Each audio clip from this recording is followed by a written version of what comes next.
While many were praising the MOU between Ottawa and Alberta, it has led to some divisions within the Liberal caucus, including the resignation of a long-time cabinet minister, Stephen Guilbeault. He says he's concerned some of the actions he took as environment minister are now being dismantled.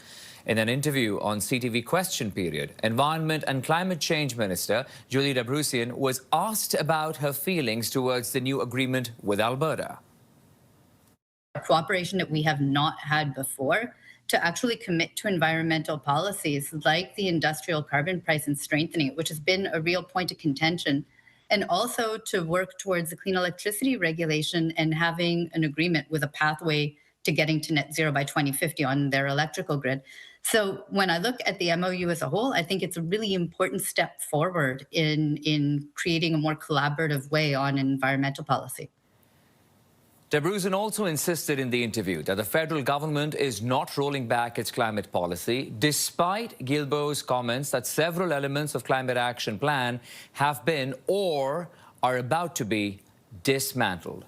All right, let's now bring in Tom Mulcair, CTV News political commentator and former NDP leader. Tom, great to see you this Sunday afternoon. Thank you for your time. Good to be with you, Akshay. So politics over pipeline continues. There is so much change in tone from Premier David Eby after the MOU was signed.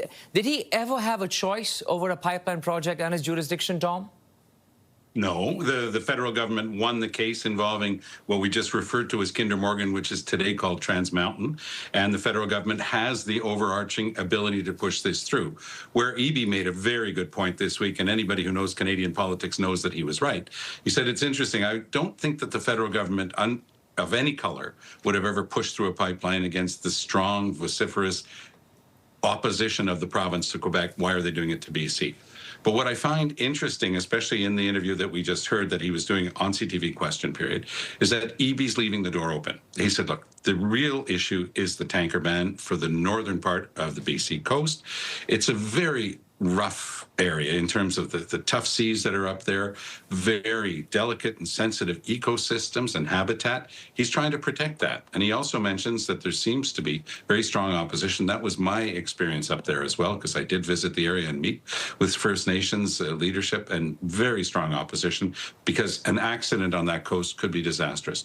But what I found fascinating is the change of tone that you just mentioned, Akshay.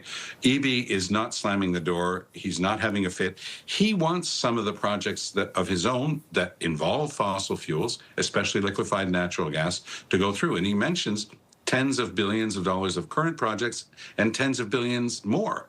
So he's not slamming the door. He's not having a fit. He's just saying, look, I need to be part of this conversation. So far, BC hasn't been, and that's not on. And I think that, I think that Carney and Hodgson are going to be listening to him. So about those conversations, Tom, the way this MOU was rolled out, now we know that it has to have trilateral talks to advance this project forward. How do you think that will turn out, especially looking at the timelines mentioned in this MOU? Well, that's what's so interesting about Carney and Hodgson. It's that they're people who are used to getting things accomplished in the real world. One of the sentences I quite like that Carney uses is, please judge me on my results, not on my commitments. And that is a glancing blow at the Trudeau era, where it was all pomp and ceremony and positioning and posturing, and then nothing happened.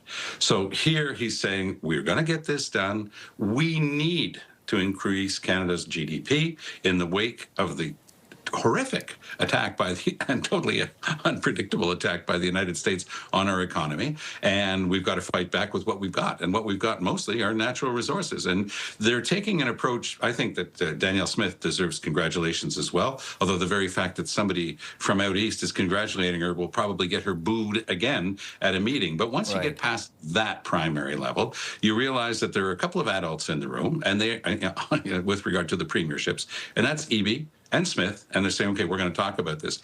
Carney made that happen. Hodgson made that happen. And so it's been a very interesting time in Canadian politics around resource development. And I think that if we look at all of the commitments that Alberta has put on the table, they even put back some of the things they'd withdrawn before, saying, why would we commit to any of this, in terms of capture and storage of carbon, for example, and it's going to cost a fortune if you're not even going to let us get our product to market.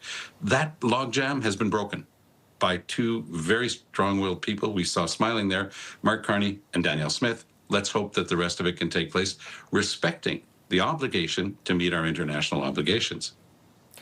You said interesting time in politics. It sure is, Tom, looking at also the exit that's coming from the Prime Minister's cabinet, Stephen Guilbeault. How much of a blow do you think it is for the Prime Minister and for his fortunes in Quebec? It's a very tricky thing. Guilbeault himself is a quintessential Montrealer. So it won't affect Carney's draw outside of Montreal. Carney is a very popular prime minister, even though he's got approximate knowledge of French. He is seen as being a very smart and capable guy. Guilbeault is pure Montreal. And even though he comes from a region initially, his seat would be tricky for the Liberals to hold on to in Montreal. And that's, that's as a result of his departure.